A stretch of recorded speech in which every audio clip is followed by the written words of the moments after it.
Bismillahirrahmanirrahim. Assalamualaikum warahmatullahi wabarakatuh. Alhamdulillahi rabbil alamin. Wassalatu wassalamu ala asyrafil anbiya'i wal mursalin wa ala alihi wa ashabihi ajma'in. Raditu billahi rabba wa bil islami dina wa bi Muhammadin nabiyya wa rasulah. Rabbi syrah li sadri wa yassir li amri wahlul 'uqdatam min lisani yafqahu qawli.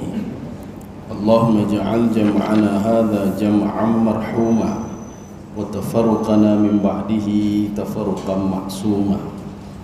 Kaum muslimin dan muslimat sidang jamaah subuh yang dirahmati Allah, kita lanjutkan kajian kita masih pada surah Al-Muzammil. Sudah memasuki ayat 5. Pada pertemuan yang lalu Allah Subhanahu wa taala menyuruh kita untuk membaca Al-Qur'an secara tartil. Tartil ini bagaimana? Artinya makhrajnya benar, panjang pendeknya juga benar. Itu tartil namanya. Walaupun kita baca secara cepat, jadi makhrajnya harus pas semuanya. Kemudian sekarang kita lanjut ayat 5. Masih tentang cerita tentang Al-Quran. A'udzu billahi minasyaitonir rajim. Bismillahirrahmanirrahim. Inna sanulqi 'alaika qawlan tsaqila. Ini kalau kalimat ini sebenarnya innanya kan panjang, Pak. Inna panjang. Di situ ada dua variabel kalimat. Inna nahnu di situ. Sesungguhnya kami. Maka nanti ada kalimat di dalam Al-Quran ada inna tidak panjang. Kalau inna tidak panjang artinya sesungguhnya. Kalau innanya panjang, inna artinya sesungguhnya kami. Kami ini siapa?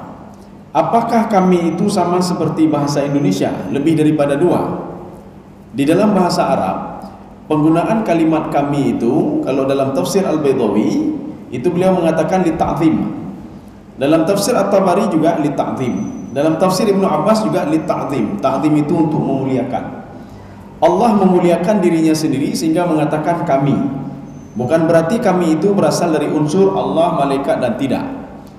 Jadi ketika Allah mengatakan kami menciptakan langit dan bumi, Allah tidak membutuhkan kepada malaikat dan makhluk yang lain untuk menciptakan langit dan bumi. Bahkan malaikat itu juga makhluk. Ya, malaikat itu juga makhluk. Syaitan itu juga makhluk, jin itu juga makhluk. Jadi kami di sini ta'zim. Sampai sekarang penggunaan kalimat inna itu, kalau kita ke Timur Tengah itu inna itu tetap maknanya li ta'zim, untuk memuliakan. Jadi kita mengatakan satu orang anta, tapi kalau untuk satu orang juga antum itu untuk memuliakan, bukan berarti banyak, tidak ya. Inna sanulqi 'alaika qawlan tsaqila.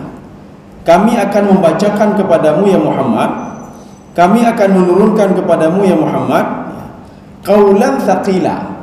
Qaulan tsaqila sebuah jumlah sifah mausuf, sebuah perkataan yang berat. Apa maksud perkataan berat ya? Kalau dalam terjemahan qaulan tsaqila perkataan berat, maka muncul beberapa penafsiran-penafsiran. Dalam tafsir Jalalain dikatakan qaulan tsaqilan adalah Al-Qur'an. Kenapa dikatakan qaulan tsaqilan? Perkataan berat. Berat bagi orang munafik. Orang munafik ketika melihat Al-Quran berat bagi dia untuk melaksanakan salat, melaksanakan puasa, melaksanakan kewajiban, itu berat sama dia. Kalau kita ingin melihat bagaimana orang-orang munafik itu, dia baca Al-Quran, dia baca hukum, tetapi berat untuk dia laksanakan, itulah munafik. Makanya Al-Quran itu Allah mengatakan qaulan tsaqila. Satu tafsiran pertama. Tafsiran yang kedua, kenapa dikatakan qaulan tsaqila? Perkataan berat. Yang dimaksudkan perkataan berat termasuk dalam tafsir Sawi sendiri, annaha khafifatun fil lisan wa thaqilatun fil mizan. Dia itu ringan di mulut, kan ringan di mulut. Alif lam mim dzalikal kitabu la raiba fihi hudal lil muttaqin. Kan mudah di mulut, Pak. Amma yatasaalun, mudah sekali di mulut, tetapi berat di dalam timbangan nanti. Ya, ini yang dimaksudkan dengan qaulan tsaqila. Ada juga yang mengatakan, termasuk Ibnu Abbas dalam tafsir beliau, qaulan tsaqilan itu qaulan syadidan. Syadidan itu apa? Al-Quran itu merupakan peringatan yang berat ya, merupakan berita yang besar yang tidak kita temukan di dalam kitab-kitab yang lain. Maka rugilah orang yang tidak mengkaji membaca Al-Quranul Karim. Kenapa? Ada informasi-informasi dalam Al-Quran yang informasi itu tidak ada dalam kitab-kitab lain. Bagaimana caranya? Maka kita telaah Al-Quran, kita belajar Al-Quran. Maka seperti yang kita dialog kita berceritakan beberapa pertemuan yang lalu, di Korea itu, di Korea ada universitas namanya Jami'ah Handuk. Ada satu kuliah namanya Kulliyatul Lughah Al-Arabiyah, kuliah bahasa Arab. Mereka belajar bahasa Arab. Ketika diselidiki, ditanya kenapa belajar bahasa Arab, apa kata mereka? Di dalam Al-Quran ada khazanah ilmu yang perlu kami ambil. Bagaimana mau mengambilnya kalau tidak bisa bahasa Arab? Sedangkan terjemahan-terjemahan itu pesan moralnya sudah hilang. Maka kami ingin langsung mengambil dari bahasa Arab itu sendiri. Makanya nanti pesannya masih asli. Jadi bukan sudah diambil oleh orang lain, sudah disaring-saring. Tidak, maka pesannya nanti akan berbeda. Jadi makanya orang barat itu sekarang, orang barat, Asia dan lain sebagainya, Al-Quran dijadikan sebagai pusat penelitian. Kita kan tidak, kita masih level-level membaca, kita membaca. Mereka bukan ini lagi, sudah penelitian. Walaupun sebagian ada yang membaca juga ya. Kaum muslimin sedang jamaah yang dirahmati Allah. Ini makna qaulan thaqilan, artinya syadidan, sudah 3. Di dalam tafsir As-Sa'di juga diungkapkan qaulan thaqilan itu apa? Syamil li asma'ihi. Itu mencakup semua asma Allah Subhanahu wa taala dalam Al-Qur'an. Manusia dipermudah oleh Allah, diberikan rezeki oleh Allah, diberikan kemapanan oleh Allah. Begitu juga Allah mengazab manusia itu, Allah melaknat manusia itu, Allah sanggup mengangkat azab, Allah sanggup memberikan azabnya, Allah sanggup memberikan penyakit, Allah sanggup juga mengangkat penyakit. Itu ada dalam Al-Quran. Makanya Al-Quran itu sebagai obat hati ya. Obat hati bagaimana? Bacalah, selalu baca Al-Quran. Makanya kenapa disuruh baca Al-Quran di malam hari? Nanti akan kita lihat di sini. Kenapa disuruh bacanya di malam hari? Karena pengaruhnya itu lebih dahsyat di malam hari dibandingkan di siang hari. Ini pengertian qaulan tsaqila. Kaum muslimin sedang jamaah yang dirahmati Allah. Ada juga mengatakan qaulan tsaqilan, Syekh Tantawi beliau mengatakan qaulan tsaqilan itu, kenapa Al-Quran dikatakan qaulan tsaqilan? Ats-tsaqil fil amal bihi, berat untuk melakukannya.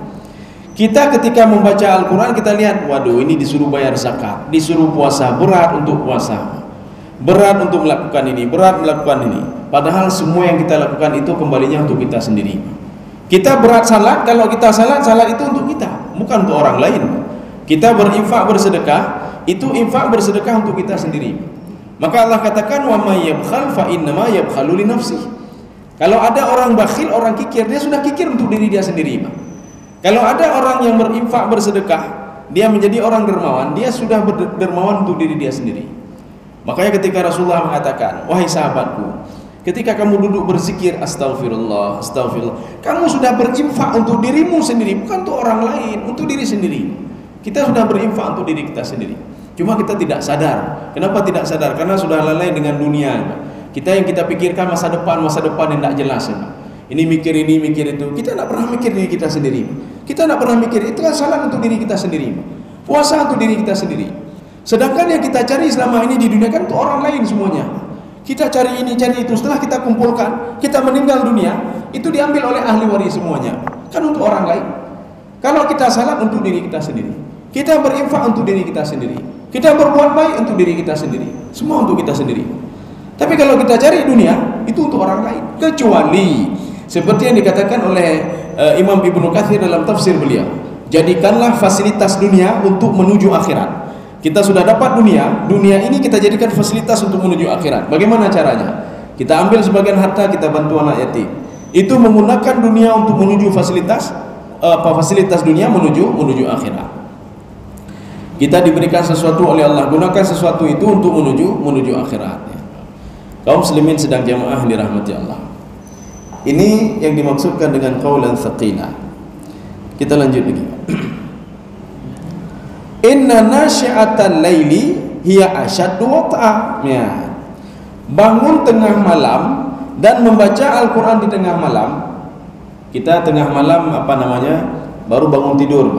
bagusnya ambil wudhu dulu ya. Kalau tidak sanggup salat, ini nak sanggup saya salat tengah malam, baca Quran saja. Kenapa Allah menyuruh kita baca Al-Quran di malam hari, Pak? Kenapa tidak di siang hari? Inna nasyi'atal laili, nasyi'atal laili itu al-qiyam fil laili, bangun tengah malam. Hiya asyaddu wata'an, lebih bagus, lebih baik membaca Al-Quran. Kenapa lebih bagusnya? Sekarang kita lihat alasannya. Hiya asyaddu wata'an, asyaddu wata'an, kita lihat saja di sini. Muwafaqatu sam'i lil qalbi ala tafahumil Quran, untuk lebih memahami Al-Quran, kata Allah, bagusnya kamu bangun tengah malam baca Al-Quran pada malam hari. Apalagi kita minta kepada Allah, Allahumma faqihni fid din wa 'allimni ta'wil wa tafsir wa ta'wil. Ya Allah, berikan pemahaman kepadaku ya Allah untuk memahami Al-Quran. Allahumma faqihni fid din wa 'allimni ta'wil, ajarkan ta'wil kepadaku ya Allah, sambil kita terus membaca Al-Quran. Artinya malam itu mudah untuk memahami dan mempelajari Al-Quran dibandingkan di siang hari. Kenapa? Karena kita tidak ada urusan lain di kepala kita, yang ada cuma Al-Quran saja yang kita baca. Begitu juga salat malamnya. Salat malam itu kita tidak terpikir yang lain, karena kita bangun tidur, kemudian ambil wudu, kemudian kita salat, kekhusyuannya itu lebih dibandingkan kita salat di pagi hari atau di siang hari. Ini yang dikatakan dengan hiya asyaddu wata'an. Ada juga yang mengatakan begini, muwafaqatun li islahil qalbi wa tahdhibin nafsi. Bangun tengah malam itu membaca Al-Quran itu lebih bagus untuk mendidik hati dan memperbaiki hati. Ya, ada di dalam kitab Al-Hikam yang dikarang oleh Ibnu Athaillah. Apa kata beliau? Li islahil qalbi thalathata umur, untuk memperbaiki hati itu ada 3 hal. Ya, ini mudah-mudahan teringat 3 nih, Pak. Yang pertama, al-ikhlasu, ikhlaslah beribadah. Kalau kita tidak ikhlas beribadah, itu kita sama seperti merusak hati, ya, merusak hati. Kalau kita tidak ikhlas beribadah, sama seperti kita ini sia-sia dalam beribadah. Kita salat subuh tidak ikhlas beribadah, tidak ikhlas, artinya kita sia-sia saja, sudah capek-capek beribadah tetapi tidak diterima oleh Allah Subhanahu wa taala. Makanya untuk memperbaiki hati itu, itulah seperti itu. Jadi yang pertama ikhlasu. Kemudian yang kedua at-tuma'ninah, supaya hati itu bersih, supaya hati itu bersih, hati itu bisa bersih dari penyakit itu. Tuma'ninah, tenangkanlah hatimu. Bagaimana menenangkan hati? Dengan berzikir. Bagaimana berzikir? Bisa dengan subhanallah, alhamdulillah, astaghfirullah. Bisa juga dengan membaca Al-Quran, ya. Kemudian selanjutnya, yang pertama ikhlas, ya, sudah lupa ini, Pak. Ada 3 dia sebenarnya. Banyak untuk li islahil qalbi, ya. Li islahil qalbi kata beliau salasah, ada 3. Ini ada di permulaan kitab Al-Hikam, ya. Begitu juga untuk memperbaiki anggota tubuh yang selalu berbuat maksiat. Bagaimana caranya? Istiqamahlah kamu. Satu, bertakwalah kamu, ya, bertakwalah kepada Allah. Arti takwa apa? Menjaga tangan ini untuk tidak berbuat maksiat lagi. Maka insya Allah kita bisa menjaga tangan ini untuk tidak berbuat maksiat. Kemudian mudawamah, harus terus menerus. Kalau hari ini tidak berbuat maksiat, usahakan besok juga tidak berbuat maksiat. Terus tidak berbuat maksiat. Kaum muslimin sedang jamaah dirahmati Allah. Ini kita lanjut lagi, Pak. Ini salah satu untuk memperbaiki hati, Pak. Baca Al-Quran di malam hari, inilah termasuk kategori tuma'ninah, menenangkan hati. Maka kalau kita hati tidak tenang, bangunlah tengah malam, berzikirlah dan bacalah Al-Quran di tengah malam. Insya Allah hati ini tenang. Karena nikmat yang paling dahsyat itu adalah ketenangan jiwa.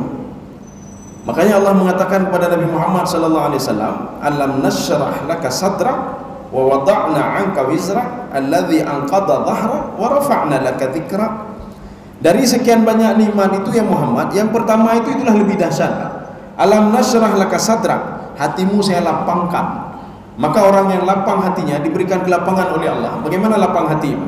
Di rumah dia tenang jiwanya, di kantor dia tenang jiwanya, di masjid juga tenang, dia keluar juga tenang, berinteraksi juga tenang. Itu nikmat yang luar biasa. Untuk apa jabatan hebat, semua hebat, tapi jiwa tak pernah tenang. Dia gundah, kesini gundah, sana gundah, sana gundah. Artinya nikmat ketenangan jiwa belum dia dapatkan lagi.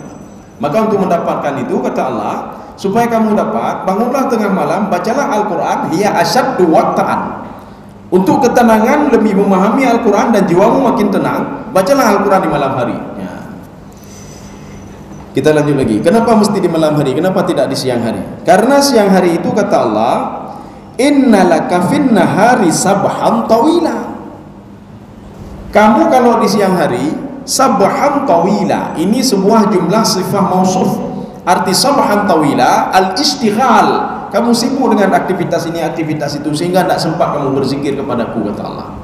Kamu sibuk dengan dunia, kamu sibuk ini, sibuk itu, sibuk dengan apa namanya, sehingga kamu tidak membaca Al-Quran. Kita kalau sudah sibuk dengan dunianya, Quran hanya ada baca alih, kajarnya, hanya ada baca alih Quran. Maka Allah katakan kalau malam itu kamu tidak sibuk, pikiran kamu masih kosong, maka dengan kamu baca Al-Quran akan saya berikan pemahaman-pemahaman kepadamu untuk bisa memahami Al-Quran. Karena untuk memahami Al-Quran, wa idza quri'al Qur'anu fastami'u lahu wa ansitu. Tidak ada cara lain, Pak. Kita kalau ingin memahami Al-Quran harus betul-betul kita pahami dan dengar secara seksama. Enggak cukup dengan mendengar begitu saja, tidak. Makanya Al-Quran itu innal Qur'ana, Al-Quran itu yahdi lillati hiya aqwam, akan menjadi petunjuk bagi orang-orang yang menggunakan akalnya supaya bisa membantu hatinya untuk lebih dekat dengan Allah Subhanahu wa taala.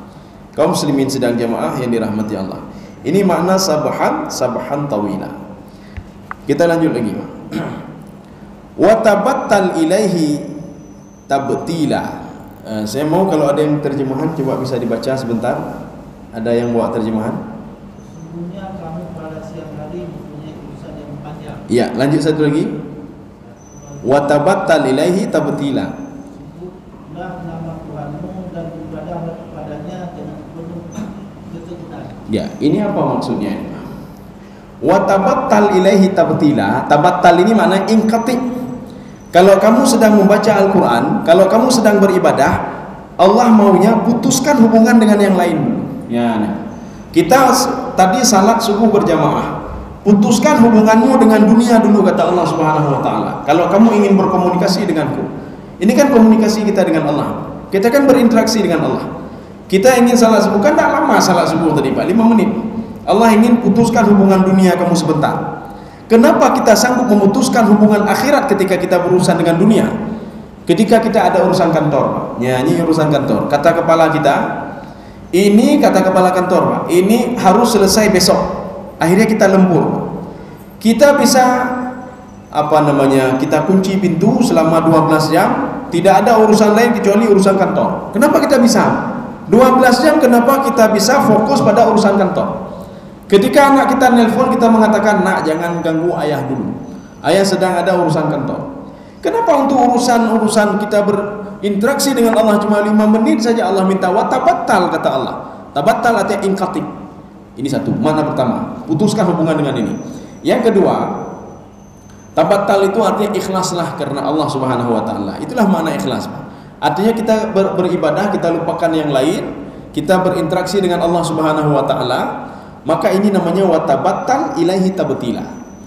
Kalau kita ingin bersedekah, kita ingin putuskan dulu hubungan dengan yang lain, kita ingin salat, putuskan dulu hubungan dengan yang lain. Sebagaimana kita sanggup memutuskan hubungan ketika kita sibuk dengan kantor kita, kita bisa memutuskan hubungan dengan rumah kita dan anak-anak kita. Bahkan HP-HP pun kita matikan. Ini makna watabattal. Watabattal, wah ini belum lagi nih, ada yang tinggal, Pak. Ya, ada yang tinggal, maaf. Wadhkurisma rabbika. Ya, ini tinggal ini, baru watabattal. Makna wadhkurisma rabbika, ini sebutkanlah nama Tuhanmu. Maksudnya apa? Bacalah bismillahirrahmanirrahim, ya. Kenapa mesti baca bismillah? Syaitan itu dia berteriak pada 5 hal, 5 tempat dia berteriak. Yang pertama, hina ubita minal jannah, ketika dia dikeluarkan dari surga. Satu, maka dia berteriak luar biasa syaitan itu. Kemudian yang kedua, dia berteriak hina lu'ina, ketika dia dilaknat oleh Allah Subhanahu wa taala. 2. Yang ketiga, hina unzilat suratul Fatihah, ketika diturunkan surah Al-Fatihah, maka syaitan itu berteriaknya luar biasa. Maka kita kenapa Al-Fatihah itu dikatakan Ummul Kitab? Ummul Kitab itu kalau di dalam bahasa buku itu abstrak namanya, Pak. Abstrak itu Kita baca abstrak, setelah kita baca abstrak kita akan tahu apa semuanya isi buku itu. Di dalam surah Al-Fatihah itu mencakup semua surah dari juz 1 sampai juz 30. Sudah 3. Yang keempat, hina bu'itsa Muhammad, ketika Nabi Muhammad diutus oleh Allah Subhanahu wa taala menjadi rasul, maka iblis berteriak luar biasa. Ya, makanya ketika kita minum air, makan nasi, masuk rumah dan lain sebagainya, itu diupayakan untuk membaca Bismillahirrahmanirrahim.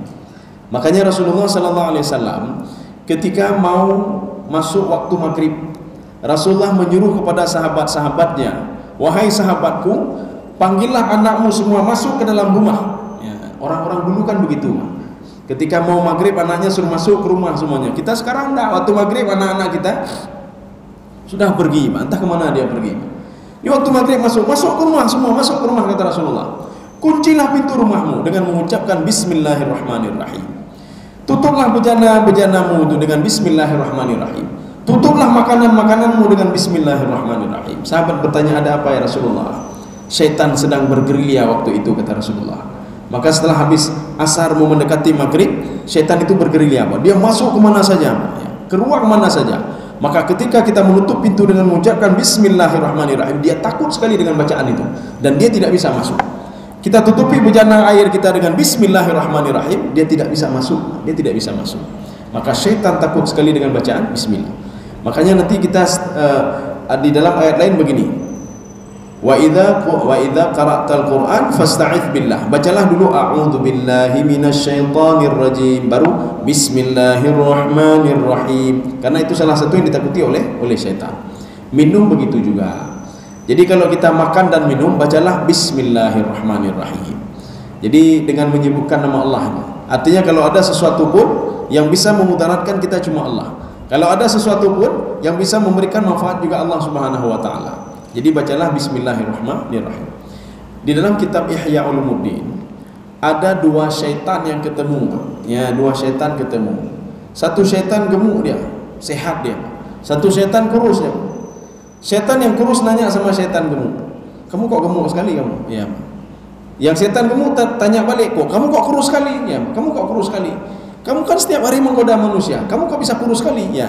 Kok nggak makan kamu? Ya. Apa kata syaitan ini? Ya, karena sebelumnya begini, syaitan pernah protes. Ini sebelum kita lanjutkan cerita ini. Syaitan pernah protes kepada Allah. Ya Allah, engkau berikan kepada Adam itu semua fasilitas, engkau berikan kepada dia. Kenapa kami tidak engkau berikan fasilitas? Makan engkau berikan, minum engkau berikan, semua engkau berikan kepada dia. Allah mengatakan apa? Wahai syaitan, kamu juga saya berikan fasilitas. Apa fasilitas kami? Tempat kamu sudah saya berikan. Di tempat yang jorok-jorok itu tempat kamu. Di tempat keramaian itu tempat kamu. Seperti di pasar, mall dan lain sebagainya, itu tempatnya syaitan. Maka jangan lama-lama di situ. Kalau ingin belanja saja, setelah itu pulang. Ya, jadi jangan lama-lama di situ. Jangan lama-lama di pasar. Jangan lama-lama di tempat yang kotor ya, karena itu tempatnya syaitan. Akhirnya syaitan apa? Sudah dapat rekomendasi dari Allah Subhanahu wa taala. Baik, satu kata syaitan. Makanan kami apa kata syaitan? Makanan kalian apa yang dimakan oleh ibnu Adam tanpa membaca Bismillahirrahmanirrahim. Itu makanan kalian semuanya. Syaitan senangnya luar biasa. Kenapa? Karena banyak orang tidak baca bismillah. Hanya baca bismillah. Makanya syaitan itu, maka Allah mengatakan setiap yang dimakan oleh ibnu Adam tidak membaca bismillah itu adalah makananmu. Makanya ada orang makan penuh banyak segini makannya, Pak. Tapi nggak gemuk-gemuknya sekecil segini, Pak. Piju tebe-tebe, Pak. Rupanya makan nggak pernah baca bismillah dia, Pak. Jatah dia dimakan oleh syaitan. Kalau kita tanya mungkin nggak syaitan makan, dijawab oleh Imam Qatadah dalam tafsir beliau. Inna syaitana yadzuqu wa yata'am. Syaitan itu bisa merasai makanan kita dan dia bisa kenyang dengan makanan kita. Ya, yang tidak membaca Bismillahirrahmanirrahim. Makanya syaitan yang kurus tadi nanya sama syaitan gemuk, kamu kok gemuk sekali? Saya kok kurus? Saya heran kenapa kamu kurus sekali? Dijawab oleh syaitan yang kurus, saya ketika menggoda manusia, dia setiap makan, setiap minum selalu baca bismillah. Jatah saya tidak ada di situ. Maka saya kurus sekali. Ya, maka syaitan yang gemuk mengatakan, waduh, untung saya, tuan saya yang saya goda itu tidak pernah baca bismillah dia. Jatah dia selalu saya ambil untuk saya. Ya, jadi makanya tidak pernah dia ini selalu sakit, kena penyakit, kena je. Kenapa? Bismillah tidak pernah dia baca. Maka setiap aktivitas kita mulailah dengan bismillah, apapun itu. Jadi makanya di dalam sebuah hadis Segala sesuatu itu kalau tidak dimulai dengan bismillah, maka dia itu akta. Akta itu amalnya terputus. Terputus bagaimana? Tidak berkah. Kan tak berkah tadi. Makan dia banyak, ada vitamin ini, vitamin itu, tapi kena penyakit selalu, kena ini, kena itu. Kenapa? Tidak baca bismillah. Ada ketika saya duduk dengan ada pejabat itu, dia mengeluh pejabat itu. Aduh saya Ustaz, sakit selalu, saya begini. Apa kata? Padahal makanan saya apa yang kurang, kata dia. Makanan saya cukup semuanya. Bukan 4 sehat 5 sempurna, 5 sehat 6 sempurna lagi, Pak. Sudah lewat sempurna sudah. Cuma kenapa saya begini? Saya bilang, Bapak ada baca bismillah enggak? Enggak. Ya itu Pak sebabnya, Pak. Makanan yang Bapak makan dimakan sama setan, Pak, saya bilang. Coba Bapak baca bismillah, akan diberikan keberkahan oleh Allah Subhanahu wa taala. Keberkahan itu bukan pada banyak makanan, tidak. Sedikit kita makan sudah berkah. Sedikit yang diberikan rezeki sudah berkah. Itulah keberkahan, Pak. Itulah nikmatnya keberkahan. Ya. Jadi makanya setiap segala sesuatu masuk ke WC baca bismillah, keluar baca bismillah. Ini kalau tidak tahu doanya. Sedang berwudu baca bismillah. Bismillah juga, Pak. Kenapa? Karena ada setan khusus yang menggoda manusia ketika manusia ambil wudu. Ketika manusia tidur juga begitu, baca bismillah.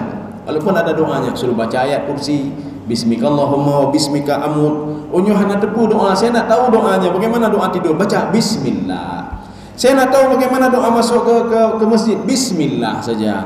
Oh, keluar nak tahu juga, bismillah juga. Semua bismillah, Pak. Akan ditakuti oleh setan. Jadi masuk WC begitu juga, ya. Keluar WC begitu juga. Ini nak keluar dari WC, kita tanya kenapa nak keluar? Nak tahu doa keluar WC, Pak. Maka dalam WC selalu dia, Pak. Habis masuk WC nak tahu doa keluar. Ini apa doa keluar WC ini, Pak? Nggak tahu doa keluar, bismillah juga, Pak. Ya. Karena manusia itu kan selalu diikuti oleh setan, selalu digoda oleh setan. Sampai-sampai ketika tidur juga digoda oleh setan. Maka setan itu tidak tidak memberikan kelapangan, keluangan sedikit pun. Hanai pelangai ini istilah bahasa kita, Pak. Hanai pelangai bacun hana. Kemana saja digoda manusia. Tetapi ketika manusia membaca bismillah, tabattal, ini ingkataan namanya, Pak. Wa tabattal, dia akan memutuskan diri dengan kita, Pak. Kenapa? Karena dia takut dengan bismillah tadi, Pak. Ketika kita mau tidur begitu juga. Seorang yang mau tidur, ya ini ada cerita begini. Pada suatu hari Abi Hurairah diberikan tugas oleh Rasulullah SAW untuk menjaga lumbung makanan. Waktu dia jaga lumbung makanan itu, kata Rasulullah, kamu jaga supaya tidak dicuri oleh pencuri, kata Rasulullah. Rupanya malam itu masuk seorang pencuri, dia masuk pencuri ke situ. Waktu masuk pencuri, maka diikat pencuri itu oleh Abi Hurairah. Kamu sudah mencuri, ya, maka tidak akan aku lepaskan lagi. Rupanya malam itu dia terus menangis. Apa kata dia?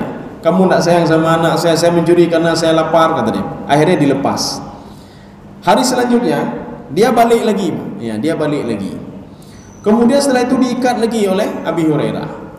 Ketika diikat oleh Abi Hurairah, dia ketemu dengan Rasulullah. Ya Rasulullah, pencuri sudah 2 kali sudah masuk ke lumbung makanan kita, ya Rasulullah. Apa kata Rasulullah? Walaupun kamu lepas, dia akan balik lagi pada yang ketiga. Tidak, ya Rasulullah, tidak. Ini yang kedua kali dia sudah jerah, ya Rasulullah. Tidak, kata Rasulullah, dia akan kembali lagi. Ya. Abi Hurairah tidak curiga dengan siapa pencuri itu. Rupanya ketika ditangkap kedua kalinya, Abi Hurairah radhiyallahu anhu, dia diperdayai lagi oleh pemuda ini, Pak. Katanya, Pak, aduh anak saya sedang sakit, anak saya bikin, kamu tega sekali kamu ikat saya, anak saya lapar di sana. Akhirnya dilepas lagi, Pak. Akhirnya dia lapor ke Rasulullah, ya Rasulullah, betul ya Rasulullah, ini sudah saya lepaskan, saya enggak tega ya Rasulullah. Dia akan kembali yang ketiga kali, kata Rasulullah sallallahu alaihi wasallam. Rupanya pemuda itu kembali lagi yang ketiga kalinya. Apa kata Abi Hurairah? Kalau dia kembali ketiga kalinya, tidak akan pernah saya lepas lagi ya Rasulullah, dengan alasan apapun ya Rasulullah. Akhirnya apa? Dia kembali ketiga kalinya, diikat oleh Abi Hurairah. Waktu itu apa kata dia? Wahai Abi Hurairah, tolong lepaskan, saya tidak mau dengar alasan kamu lagi. Akhirnya dia katakan, anak saya begini, tidak mau saya dengar alasan kamu lagi. Akhirnya apa kata pemuda ini? Wahai Abu Hurairah, mau enggak saya ajarkan kamu?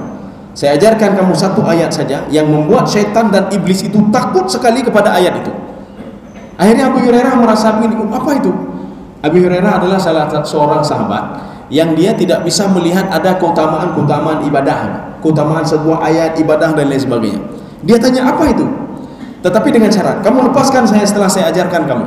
Ya boleh, saya lepaskan kamu. Akhirnya apa dikatakan oleh pemuda ini? Kalau kamu membacakan ayat kursi, kata pemuda ini, kalau kamu baca ayat kursi, Allahu la ilaha illa huwal hayyul qayyum, itu membuat setan menjauhi kamu pada malam itu, dan dia tidak akan kembali kepadamu kecuali besok pagi dia kembali. Maka tidurmu nyaman pada malam itu.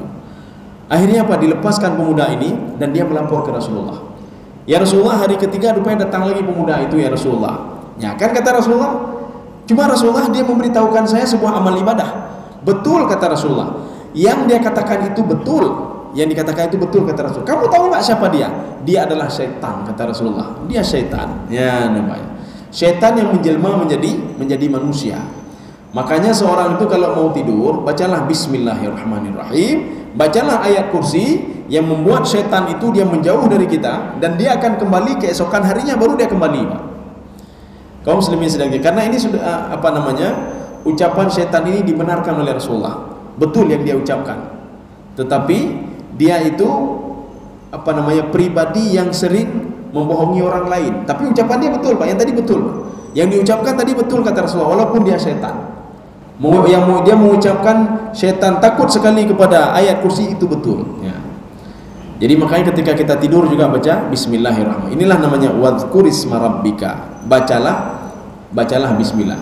Tapi masalahnya sekarang kita ada juga sudah membaca A'udzubillahi minasyaitonirrajim. Bismillahirrahmanirrahim. Ketika baca Al-Quran, kenapa ngantuk selalu, Pak? Kenapa tertidur? Setan kan sudah lari tadi, Pak. Kayak belum setan, Pak. Bahkan mentang dengar katanya, Pak. Baca Quran. Allah alif lam mim. Sadaqallahul azim. Nyampakan dengar ya, Pak. Kenapa kita bisa ngantuk, Pak? Karena yang membuat kita susah ibadah, yang membuat kita berat beribadah, yang paling tinggi levelnya adalah an-nafsu, jiwa kita sendiri, Pak. Jangan pernah salahkan setan. Sayang setan itu sedang duduk-duduk sudah kita salahkan. Dan pengajiannya setan itu, setan, ya kok salahkan saya? Kamu kan sudah baca Bismillah tadi. Saya tidak pernah mendekati kamu, kamu sudah baca Bismillah. Waktu kamu tertidur kamu salahkan saya, kata setan. Itu jiwamu sendiri itu, an-nafsu. Maka pada level paling atas itu, yang membuat seorang malas beribadah, tidak khusyuk beribadah, jangan salahkan setan. Kita ketika masuk ke masjid, Bismillahirrahmanirrahim, baca doa. Mau takbir juga baca doa, Bismillahirrahmanirrahim. Pak idul setan lah mithinan, Pak. Hendak pak idul setan, cuma jiwa kita ini, an-nafsu, yang membuat kita malas beribadah. Jangan pernah kesalahkan setan. Dan setan akan menuding kita di hari kiamat nanti, ketika kita mengatakan, ya Allah, berikan azab 2 kali lipat kepada setan ini, karena dia sudah berbuat dosa untuk diri dia dan berbuat dosa untuk saya, maka azabnya 2 kali. Dijawab oleh Allah, likulli dhifun, 2-2 saya azab, kata Allah Subhanahu wa taala. Maka pemuda ini tadi mengatakan kepada Allah, dia melapor, ya Allah, gara-gara setan saya berbuat begini. Setan menjawab, fala talumuni, kenapa kamu caci maki diri saya sendiri? Walumu anfusakum, caci nafsumu sendiri, kata setan. Maknanya nafsu itu pada level pertama. Yang membuat kita malas beribadah bukan setan. Yang membuat kita mencuri dan lain sebagainya bukan setan, Pak, tetapi kita sendiri, Pak. Setan itu, inna kaidah syetani kana dha'ifa. Pengaruh setan itu sedikit sekali pengaruh dia. Cuma kenapa dia pada level yang kedua? Setelah nafsu langsung setan, Pak. Karena setan bisa mewaswas nafsu itu untuk berbuat maksiat. Setan bisa menggunakan dunia untuk menggoda manusia. Setan bisa menggunakan teman kerabat kita untuk menggoda kita untuk tidak beribadah. Itu saja. Tapi ketika kita mengucapkan a'udzubillahi minasyaitonirrajim, dia sudah hilang, ya, Pak. Ini yang dimaksudkan wadhkurisma rabbika. Apapun kegiatannya, usahakanlah mulailah dengan Bismillahirrahmanirrahim. Mulailah dengan doa, apa saja. Kalau di Brunei Darussalam, ya Brunei Darussalam. Pertama sekali kita turun pesawat saya sudah ada, bacalah doa ini. Doa. Kita naik bus, bacalah doa naik bus, bacalah doa ini. Doa semua. Ketika kita pergi ke kantor, di gedungnya tertulis Bismillahirrahmanirrahim, bacalah doa ini. Doa selalu. Ya, kalau kita bukan doa, iklan, ya, Pak. Iklan. Mana iklan, Pak? Di mobil iklan juga, semua iklan, ya, Pak. Itu bukan, itu doa semua. Sedang mulai rapat, di meja rapat itu doa, Pak. Bacalah doa ini. Makanya ketika berakhirnya juga baca wal asr innal insana lafi khusr, ya. Ketika kami ada dialog dengan majelis di sana, kementerian itu. Jadi kami malu juga, ya, ketika mereka pimpin rapat, mari kita memulai rapat kita dengan membaca Al-Fatihah. Bismillahirrahmanirrahim. Waduh, ketinggalan kita Aceh ini, masa? Mereka mengatakan begini, kami ingin jadi seperti Aceh masa lalu, katanya. tapi bukan Aceh sekarang. Ya. Kamu nampak bodoh muka ya, kami ingin jadi seperti Aceh masa lalu dan bukan Aceh sekarang. Itu kalimatnya. Kalimatnya pendek tapi menyesakkan hati dia. Ketika rapat kita sudah menutupi rapat, maka mari kita sama-sama membaca wal asr, tertulis di meja. Bacalah ini untuk penutup rapat. Wal asr innal insana lafi khusr. Inilah yang dilakukan oleh para sahabat. Ketika sahabat ketemu satu sama lainnya mengucapkan wal asr innal insana lafi khusr. Kalau kita kan tidak. Ketemu satu sama lainnya, nah proyek ini, proyek nanya apa? Kiban na proyek, kiban na can, kiban nanya, ya. Ada bonus nggak? Bonus tapi ada yang apa? Sahabat itu ketika ketemu wal asr inna saling mengingatkan satu sama lainnya. Kaum muslimin sedang jamaah, inilah yang dimaksudkan wadhkurisma rabbika wa tabattal ilaihi tabtila. Kalau bisa kata Allah, saya mengharapkan kamu ketika kamu beribadah kepadaku jangan ikut campurkan dunia dulu. Ya, cuma 5 menit saja, apa susahnya? Ini nanti masuk salat duhur. Salat duhur kita tinggalkan aktivitas kita 5 menit saja. Apa susahnya 5 menit saja kita tinggalkan? Kita baca Al-Quran, nggak usah banyak-banyak, 1 menit saja satu hari, 1 menit. Apakah menghabiskan waktu kita? Apakah menghilangkan waktu kita 24 jam baca Al-Quran 1 menit saja? Apakah nggak bisa? Tajuk bismillahirrahmanirrahim, baca alif lam mim dzalikal kitab. Setelah 1 menit langsung berhenti. Apakah habis waktu kita dengan baca Al-Quran? Apakah habis waktu kita dengan kita salat berjamaah cuma 5 menit saja habis waktu kita? Maka Allah katakan untuk dirimu sendiri kata Allah, supaya kamu mengenal dirimu. Maka ingatlah aku kata Allah yang menciptakan kamu, memberikan rezeki kepada kamu, yang memberikan penyakit kepadamu, mengangkat penyakitmu. Wa tabattal ilaihi tabtila. Saya mohon kepada kamu satu saja, kosongkan dirimu dari hal yang ini. Setelah itu terserah kamu mau berinteraksi dengan ini, mau urusan itu, proyek dan lain sebagainya, ada masalah kata Allah. Mau urusan kantor kamu tidak ada masalah, cuma 5 menit saja untuk beribadah kepada Allah Subhanahu wa taala. Tidak lama ini. Ini maksud wa tabattal ilaihi tabtila. Ya, saya rasa cukup sekian ya, tidak usah panjang-panjang sekali. Nanti insyaallah besok ya kita lanjut pada ayat ke-9 ya. Mudah-mudahan ada manfaatnya bagi saya sendiri dan jemaah sekalian. Subhanakallah bihamdika asyhadu an la ilaha illa anta astaghfiruka wa atubu ilaik. Assalamualaikum warahmatullahi wabarakatuh.